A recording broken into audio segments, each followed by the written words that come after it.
ಇದು ಬರೀ ಸಿನಿಮಾದ ಕಥೆಯಲ್ಲ. ಒಬ್ಬ ಸಾಮಾನ್ಯ ಮಧ್ಯಮ ವರ್ಗದ ಹುಡುಗಿ ಸರ್ಕಾರಿ ಶಾಲೆಯಲ್ಲಿ ಓದಿದ ಪ್ರತಿಭೆ ಇಡೀ ತಮಿಳುನಾಡು ರಾಜಕೀಯದ ದಿಕ್ಕನ್ನೇ ಬದಲಿಸಿದ ಕತೆ. ಜಸ್ಟ್ 29 ವರ್ಷ. ಈ ವಯಸ್ಸಿಗೆ ನಮ್ಮಲ್ಲೆಷ್ಟೋ ಜನ ಕೆರಿಯರ್ ಬಗ್ಗೆ ಯೋಚನೆ ಮಾಡ್ತಿರ್ತಾರೆ. ಆದರೆ ಈ ಯುವತಿ ಇವತ್ತು ಒಂದು ರಾಜ್ಯದ ಭವಿಷ್ಯವನ್ನ ಬರೆಯುವ ಸಚಿವೆಯಾಗಿ ಪ್ರಮಾಣ ವಚನ ಸ್ವೀಕರಿಸಿದ್ದಾರೆ. ದಳಪತಿ ವಿಜಯ್ ಅವರ ಟಿವಿಕೆ ಪಡೆಯಲ್ಲಿರುವ ಆ ಮಾಸ್ಟರ್ ಮೈಂಡ್ ಯಾರು?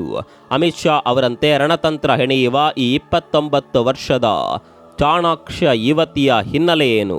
ಸ್ಟಾಲಿನ್, ಮಮತಾ ಬ್ಯಾನರ್ಜಿ, ಚಂದ್ರಬಾಬು ನಾಯ್ಡು ಅವರಂತಹ ಘಟಾನುಘಟಿಗಳಿಗೆ ಚುನಾವಣಾ ಪಾಠ ಮಾಡಿದ್ದ ಈ ಅಂಕಿಅಂಶಗಳ ರಾಣಿ ಇವತ್ತು ತಮಿಳುನಾಡಿನ ಮಂತ್ರಿಯಾಗಿದ್ದು ಹೇಗೆ? ಎಲ್ಲವನ್ನ ಎಳೆಯಾಗಿ ಹೇಳ್ತೀವಿ.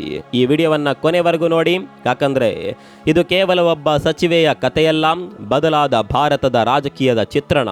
ಸ್ನೇಹಿತರೆ ನಮಸ್ಕಾರ. ಚರಿತ್ರೆಯ ಮತ್ತೊಂದು ವಿಡಿಯೋಗೆ ನಿಮಗೆಲ್ಲ ಪ್ರೀತಿಯ ಸ್ವಾಗತ.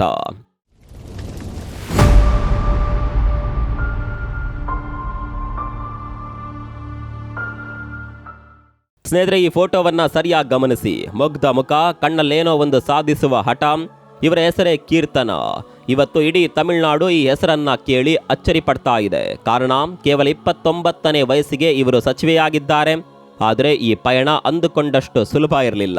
ಇವರು ಹುಟ್ಟಿದ್ದು 1996ರಲ್ಲಿ ತಮಿಳುನಾಡಿನ ವಿರುತ್ತನಗರ ಜಿಲ್ಲೆಯ ಒಂದು ಪುಟ್ಟ ಹಳ್ಳಿಯಲ್ಲಿ. ವಿಶೇಷ ಅಂದರೆ ಇವರು ಓದಿದ್ದೆಲ್ಲ ತಮಿಳು ಮಾಧ್ಯಮದ ಸರ್ಕಾರಿ ಶಾಲೆಯಲ್ಲಿ.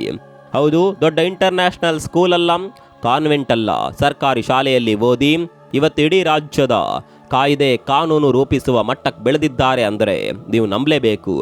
ಗಣಿತ ಅಂದರೆ ಎಷ್ಟೋ ಜನಕ್ಕೆ ಭಯ, ಆದರೆ ಕೀರ್ತನ ಅವರಿಗೆ ಅದೇ ಉಸಿರು.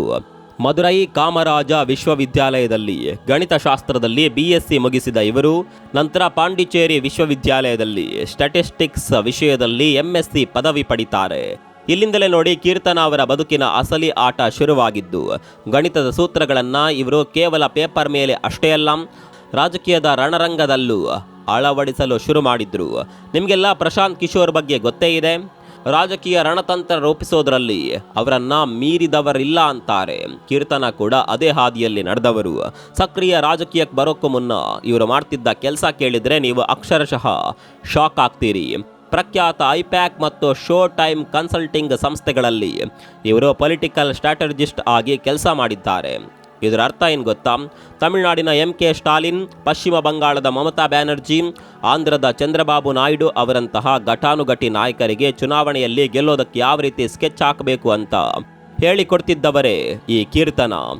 ಯಾವ ಕ್ಷೇತ್ರದಲ್ಲಿ ಎಷ್ಟು ಮತಗಳಿವೆ, ಜನರ ನಾಡಿಮಿಡಿತ ಹೇಗಿದೆ, ಸರ್ಕಾರದ ಸಿಸ್ಟಮ್ ಹೇಗೆ ಕೆಲಸ ಮಾಡುತ್ತೆ, ಇದನ್ನೆಲ್ಲ ಕೇವಲ 29ನೇ ವಯಸ್ಸಿಗೆ ಇವರು ಕಂಠಪಾಠ ಮಾಡಿದ್ದಾರೆ. ನಾನು ಯಾವಾಗಲೂ ನನ್ನನ್ನು ಒಬ್ಬ ರಾಜಕಾರಣಿಯಾಗಿ ಕಲ್ಪಿಸಿಕೊಳ್ತಾ ಇದ್ದೆ, ಅದಕ್ಕಾಗಿಯೇ ಈ ವೃತ್ತಿ ಆರಿಸ್ಕೊಂಡೆ ಅಂತ ಕೀರ್ತನ ಭಾವುಕರಾಗಿ ಹೇಳ್ತಾರೆ.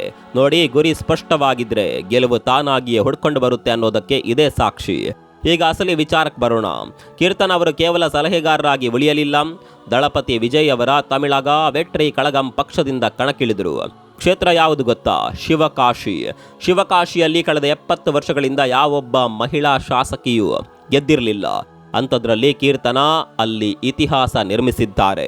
ಬರೋಬ್ಬರ 68,709 ಮತಗಳನ್ನು ಪಡೆದು ಕಾಂಗ್ರೆಸ್ ಅಭ್ಯರ್ಥಿ ಅಶೋಕನ್ ಅವರನ್ನು 11,670 ಮತಗಳ ಅಂತರದಿಂದ ಮಣ್ಣು ಮುಕ್ಕಿಸಿದ್ದಾರೆ. ಅಷ್ಟೇ ಅಲ್ಲ, ದಶಕಗಳಿಂದ ಅಧಿಕಾರದಲ್ಲಿದ್ದ AIADMKಯ ಮಾಜಿ ಸಚಿವರನ್ನೇ ಇವರು ಧೂಳಿಪಟ ಮಾಡಿದ್ದಾರೆ. ಅಂದರೆ ಇವರ ರಣತಂತ್ರ ಎಂಥದ್ದು ಅಂತ ನೀವೇ ಯೋಚನೆ ಮಾಡಿ. ಹಣವಿಲ್ಲ, ದೊಡ್ಡ ರಾಜಕೀಯ ಹಿನ್ನೆಲೆಯೂ ಇಲ್ಲ, ಕೇವಲ ಒಬ್ಬ ಸಾಮಾನ್ಯ ಮಧ್ಯಮ ವರ್ಗದ ಹುಡುಗಿ ಇಂತಹ ಸಾಧನೆ ಮಾಡಿದ್ದಾಳೆ ಅಂದರೆ ಅದು ಕೇವಲ ಅವಳ ಗೆಲುವಲ್ಲ, ಅದು ಪ್ರತಿಭೆಗೆ ಸಂದ ಜಯ.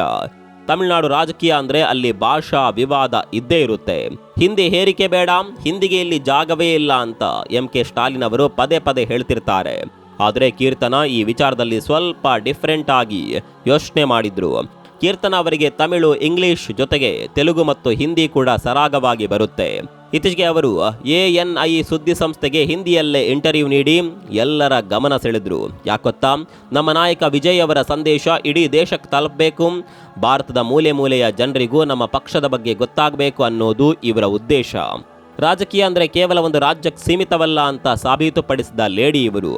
ತಮಿಳುನಾಡು ರಾಜಕೀಯದಲ್ಲಿ 1967ರಿಂದಲೂ ಬರೀ ಡಿಎಂಕೆ ಮತ್ತು ಎಐಎಡಿಎಂಕೆ ನಡುವೆ ಜಿದ್ದಾಜಿದ್ದಿ ಇತ್ತು. ಆದರೆ ಈಗ ದಳಪತಿ ವಿಜಯ್ ಈ ಎರಡು ಪಕ್ಷಗಳ ಅಧಿಪತ್ಯವನ್ನ ಕತ್ತರಿಸಿ ಹಾಕಿದ್ದಾರೆ. 234 ಸದಸ್ಯ ಬಲದ ವಿಧಾನಸಭೆಯಲ್ಲಿ ವಿಜಯ್ ಅವರಿಗೆ 120 ಶಾಸಕರ ಬೆಂಬಲ ಸಿಕ್ಕಿದೆ. ಅಂದರೆ ಸರಿಸುಮಾರು 60 ವರ್ಷಗಳ ನಂತರ ದ್ರಾವಿಡೇತರ ಸರ್ಕಾರವೊಂದು ತಮಿಳುನಾಡಿನಲ್ಲಿ ಅಧಿಕಾರಕ್ಕೆ ಬಂದಿದೆ. ವಿಜಯ್ ಅವರು ತಮ್ಮ ತಂಡಕ್ಕೆ ಆಯ್ಕೆ ಮಾಡಿಕೊಂಡಿರೋದು ಕೀರ್ತನ ಅವರಂತಹ ಪ್ರತಿಭಾವಂತರನ್ನ. ನನ್ನ ಹತ್ರ ಹಣ ಇರಲಿಲ್ಲ, ಬ್ಯಾಕ್ಗ್ರೌಂಡ್ ಇರಲಿಲ್ಲ, ಆದರೆ ವಿಜಯ್ ಸರ್ ನನ್ನ ಟ್ಯಾಲೆಂಟ್ ನೋಡಿ ಅವಕಾಶ ಕೊಟ್ಟರು ಅಂತ ಕೀರ್ತನ ಹೇಳ್ತಾರೆ. ಇವತ್ತು ಭ್ರಷ್ಟಾಚಾರದ ವಿರುದ್ಧ ಹೋರಾಡಲು ವಿಜಯ್ ಒಂದು ಹೊಸ ತಂಡ ಕಟ್ಟಿದ್ದಾರೆ. ಅದರಲ್ಲಿ ಕೀರ್ತನ ಅತಿ ದೊಡ್ಡ ಆಸ್ತಿ. ನೋಡಿ ಸ್ನೇಹಿತರೆ, ಒಬ್ಬ ರಾಜಕಾರಣಿಗೆ ಬರೀ ಮಾತು ಬಂದರೆ ಸಾಲದು. ಸರ್ಕಾರದ ಫೈಲ್ಗಳು ಎಲ್ಲಿಂದ ಎಲ್ಲಿ ಹೋಗುತ್ತವೆ, ಒಂದು ಕಾನೂನು ಜಾರಿಗೆ ಬರಬೇಕಾದ್ರೆ ಯಾವ ಅಧಿಕಾರಿಯ ಸಹಿ ಬೇಕು, ಈ ಬ್ಯೂರೋಕ್ರಸಿ ಅಥವಾ ಆಡಳಿತ ವ್ಯವಸ್ಥೆ ಹೇಗೆ ಕೆಲಸ ಮಾಡುತ್ತೆ ಅನ್ನೋದು 90% ರಾಜಕಾರಣಿಗಳಿಗೆ ಅರ್ಥವಾಗೋದೇ ಇಲ್ಲ. ಆದರೆ ಕೀರ್ತನ ಈ ವಿಚಾರದಲ್ಲಿ ಎತ್ತಿದ ಕೈ. ಕೀರ್ತನ ಅವರು ಕೇವಲ 29ನೇ ವಯಸ್ಸಿಗೆ ಇಡೀ ಸರ್ಕಾರದ ಸಿಸ್ಟಮ್ ಅನ್ನೇ ಕಂಠಪಾಠ ಮಾಡಿದ್ದಾರೆ. ಇವರು ಈ ಹಿಂದೆ ಸ್ಟಾಲಿನ್ ಅಥವಾ ಚಂದ್ರಬಾಬು ನಾಯ್ಡು ಅವರಿಗೆ ಸಲಹೆ ನೀಡುವಾಗ ಕೇವಲ ಮತಗಳ ಬಗ್ಗೆ ಮಾತನಾಡ್ತಾ ಇರಲಿಲ್ಲ, ಬದಲಾಗಿ ಒಂದು ಸರ್ಕಾರಿ ಆದೇಶ ಹೇಗೆ ಜನರ ಹತ್ರ ತಲುಪುತ್ತೆ ಅನ್ನೋದನ್ನು ಎಳೆಯಾಗಿ ಬಿಡಿಸಿಡ್ತಾ ಇದ್ರು. ಇವತ್ತು ಸಚಿವೆಯಾಗಿ ಅವರು ಅದೇ ಜ್ಞಾನವನ್ನು ಬಳಸ್ಕೊಳ್ತಾ ಇದ್ದಾರೆ. ಯೋಚನೆ ಮಾಡಿ, ಒಬ್ಬ ಸಚಿವೆಗೆ ಫೈಲ್ ಕ್ಲಿಯರ್ ಮಾಡೋದು ಹೇಗೆ ಅಂತ ಅಧಿಕಾರಿಯೇ ಹೇಳ್ಕೊಡ್ಬೇಕು. ಆದರೆ ಇಲ್ಲಿ ಸಚಿವೆ ಕೀರ್ತನ ಅವರೇ ಅಧಿಕಾರಿಗಳಿಗೆ ಪಾಠ ಮಾಡುವಷ್ಟು ಸಿದ್ಧರಾಗಿದ್ದಾರೆ. ಇದು ಅಲ್ವಾ ರಿಯಲ್ ಪವರ್. ಇವತ್ತು ಸೋಷಿಯಲ್ ಮೀಡಿಯಾದಲ್ಲಿ ಕೀರ್ತನ ಅವರ ಒಂದು ಭಾಷಣ ಬೆಂಕಿಯಂತೆ ಹರಡ್ತಾ ಇದೆ. ಪ್ರಮಾಣ ವಚನ ಸ್ವೀಕರಿಸಿದ ಮೇಲೆ ಅವರು ಮಾಧ್ಯಮಗಳ ಮುಂದೆ ನಿಂತು ಒಂದು ಮಾತು ಹೇಳಿದರು. ಅದು ಇಡೀ ದೇಶದ ಯುವಜನತೆಯ ಕಣ್ಣು ಒದ್ದೆ ಮಾಡಿದೆ. ನನ್ನ ಹತ್ರ ಕೋಟಿ ಹಣ ಇರಲಿಲ್ಲ, ನನ್ನ ಹಿಂದೆ ಯಾವ ರಾಜಕೀಯ ಗಾಡ್ ಫಾದರ್ ಕೂಡ ಇರಲಿಲ್ಲ. ಆದರೆ ದಳಪತಿ ವಿಜಯ್ ಸರ್ ನನ್ನ ಹತ್ರ ಇದ್ದ ಟ್ಯಾಲೆಂಟನ್ನು ಮಾತ್ರ ನೋಡಿದ್ರು. ಕೀರ್ತನ ಕೇಳುವ ಒಂದು ಪ್ರಶ್ನೆ ಇದೆಯಲ್ಲ, ಅದು ನಮ್ಮ ಸಿಸ್ಟಮ್ಗೆ ಹಾಕಿದ ಪೆಟ್ಟು. ಒಬ್ಬ ಸಾಮಾನ್ಯ ಮಧ್ಯಮ ವರ್ಗದ ಹುಡುಗಿಗೆ ಮಂತ್ರಿ ಆಗುವ ಇಂತಹ ಅವಕಾಶ ಬೇರೆ ಯಾವ ರಾಜ್ಯದಲ್ಲಾದರೂ ಸಿಗುತ್ತಾ ಅಂತ ಅವರು ಕೇಳಿದಾಗ ಅಲ್ಲಿ ನೆರೆದಿದ್ದವರು ಮೂಕ ವಿಸ್ಮಿತರಾಗಿದ್ದರು. ಟಿವಿಕೆ ಅಂದರೆ ಬರೀ ಒಂದು ಪಕ್ಷವಲ್ಲ, ಅದು ಮೆರಿಟ್ ಅಥವಾ ಪ್ರತಿಭೆ ಇದ್ದವರಿಗೆ ಸಿಗುವ ವೇದಿಕೆ ಅನ್ನೋದನ್ನು ಕೀರ್ತನ ಸಾಬೀತುಪಡಿಸಿದ್ದಾರೆ. ಸ್ನೇಹಿತರೆ, ಕೀರ್ತನ ಕೇವಲ ತಮಿಳುನಾಡಿಗೆ ಸೀಮಿತವಾದವರಲ್ಲ, ಅವರು ಅಂತಾರಾಷ್ಟ್ರೀಯ ಮಟ್ಟದ ಪೊಲಿಟಿಕಲ್ ಸ್ಟ್ರಾಟಜಿಸ್ಟ್ ಆಗಿ ಬೆಳೆದವರು. ಇದರ ಅರ್ಥ ಏನು ಗೊತ್ತಾ? ಚುನಾವಣೆ ಅಂದರೆ ಬರೀ ರೋಡ್ ಶೋ ಮಾಡೋದಲ್ಲ, ಡೇಟಾ ಸೈನ್ಸ್, ಆಲ್ಗರಿದಮ್ಗಳು ಮತ್ತು ಜನರ ಮನಸ್ಥಿತಿಯನ್ನು ಅಂಕಿಅಂಶಗಳ ಮೂಲಕ ವಿಶ್ಲೇಷಣೆ ಮಾಡೋದು ಅವರಿಗೆ ಗೊತ್ತು. ಅವರು 5 ಭಾಷೆಗಳನ್ನು ಕಲ್ತಿರೋದು ಕೂಡ ಒಂದು ದೊಡ್ಡ ಪ್ಲಾನ್ನ ಭಾಗವೇ. ವಿಜಯ್ ಸರ್ಕಾರದ ಭದ್ರ ಬುನಾದಿ ಹಾಕಿಕೊಡಲು ಕೀರ್ತನ ಅವರ ಈ ಗ್ಲೋಬಲ್ ಎಕ್ಸ್ಪೀರಿಯನ್ಸ್ ಬಹಳ ಮುಖ್ಯವಾಗಲಿದೆ. ಮುಂದಿನ ದಿನಗಳಲ್ಲಿ ಇಡೀ ದೇಶದ ರಾಜಕೀಯ ಯಾವ ರೀತಿ ಬದಲಾಗಬಹುದು ಅನ್ನೋದಕ್ಕೆ ಕೀರ್ತನ ಅವರೇ ಒಂದು ರೋಲ್ ಮಾಡೆಲ್. ಮಧ್ಯಮ ಕುಟುಂಬದ ಒಂದು ಹೆಣ್ಣು ಮಗಳು ತನ್ನ ಬುದ್ಧಿವಂತಿಕೆಯಿಂದ ಇಡೀ ರಾಜ್ಯದ ಭವಿಷ್ಯವನ್ನು ಬದಲಿಸಬಲ್ಲಳು ಅನ್ನೋದಕ್ಕೆ ಇದಕ್ಕಿಂತ ದೊಡ್ಡ ಉದಾಹರಣೆ ಬೇಕಿಲ್ಲ. ನೋಡಿ ಸ್ನೇಹಿತರೆ, ಕೀರ್ತನ ಅವರ ಈ ಉದಯ ಇಡೀ ದೇಶದ ಯುವಜನತೆಗೆ ಒಂದು ಸ್ಫೂರ್ತಿ.